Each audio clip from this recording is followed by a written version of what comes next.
Yeah, I think there's a couple of ways to look at it. You can be present with your kids and then be on your phone, which means you're not really present with them at all. Or you can be present and present. You know, I work really flexible work hours, do a little bit of quite a lot of weekend stuff, and so as a result of that, and then work for myself during the week. So that gives me a lot of freedom around that, and especially with the third one on the way, I've made a conscious point of, because it's been a very difficult pregnancy for Tracy, so I try to get home as early as I possibly can so that I can get the boys out of the house or just be in the backyard with the boys so that we're having a bit of time while mum can have a bit of a rest from them.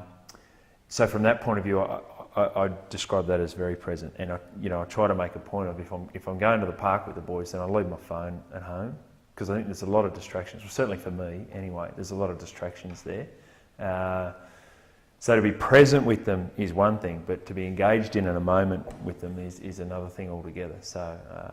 Yeah, you try to do that, and other times you're there just looking through emails and all that sort of stuff. So it's a bit of a balance. But the other thing, I grew up on a farm, and my old man's I just went with him.